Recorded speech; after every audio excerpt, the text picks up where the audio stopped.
We would not be celebrating our independence today if it weren't for the brave and selfless people like my next guest. J.R. Martinez is an Army veteran, and while deployed in Iraq, the Humvee he was driving hit a roadside bomb. 3 other soldiers were able to get out, but J.R. was stuck inside as the flames took over. He ended up with severe burns to more than 30% of his body and has become an inspiration to the nation. So we're pleased to have him today.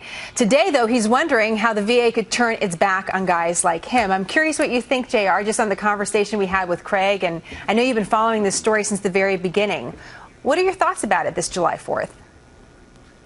Well, I'm going to agree with Craig. And he said it's shameful. It is shameful, and it's completely unpatriotic. Of all those individuals in D.C. that say they're so patriotic and so grateful for the service of men and women, not just like myself, but thousands and the millions that have served this country through all wars. And it's something that on a day like this that you celebrate, what this country is about, the freedom and its birthday and the great things that we have in this country.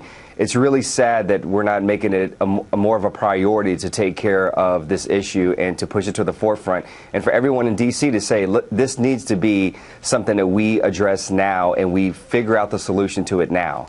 What would you say to the president if you had the opportunity? What's the holdup? What's the holdup? I guess that sums it up, right, J.R.? What's the holdup? I mean, I would honestly say the president and everyone else in that House, everyone else on that committee, everyone else that's a part of this, that's attached to this in some way, shape, or form.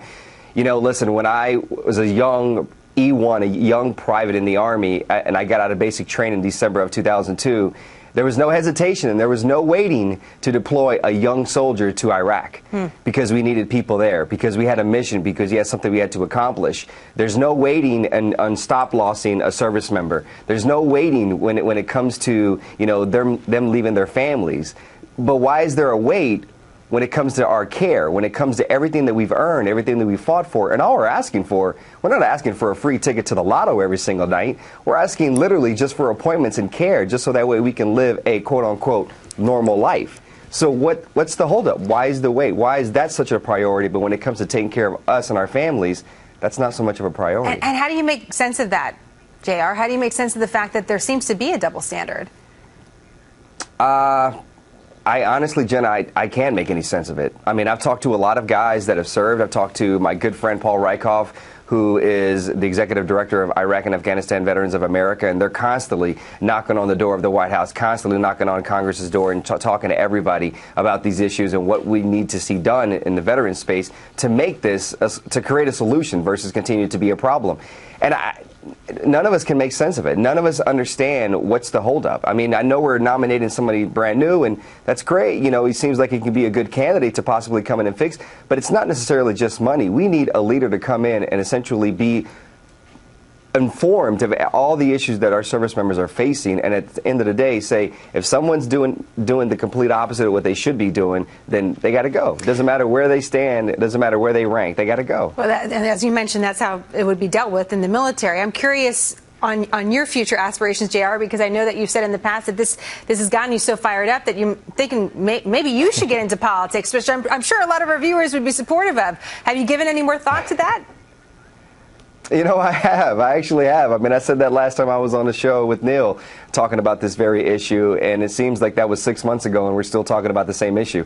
It wasn't 6 months ago. It was a month ago. But I have thought about it. It's something that I've talked to a lot of my friends, Paul Rykov being one of them, and it's something that, you think to yourself on the outside, I thought getting out of the military, in 2006, I would be able to make an impact, a greater impact, being outside and have a better voice. But now I'm starting to wonder if maybe it's better to kind of get back in the system and have and make more of an impact. So it's something I think about. Okay. Listen, Jenna, today's 4th of July, and today is about honoring those that have made the ultimate sacrifices, honoring those that are still overseas, that are here domestically, that are constantly, sacrificing and for this great country and the freedom that, we're enjoying. I know your husband served as well, and so you understand this topic. You understand what this is all about. And, men and women, they put on the uniform, they lace up their boots, and they go out and they serve. And, it's something that we just need to, on this day, yes, we're going to applaud, yes, we're going to have barbecues and have good times, but we also need to remember, you know what? Applause just don't do it anymore. It's a start, But we need to take it a step further. You give us we a lot need to to be think about. patriotic. If we're all going to pull out our red, white, and blue during the World Cup and support the USA, let's continue to pull out the red, white, and blue every single day of this year and take care of our veterans, because they're doing it every single day with their blood.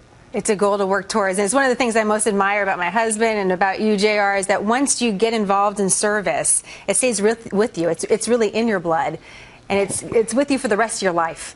And it's really something special. So I'm grateful for your service, JR, and the service of so many. And please keep us posted on your plans for the politics side. We're going to want an exclusive on that, all right?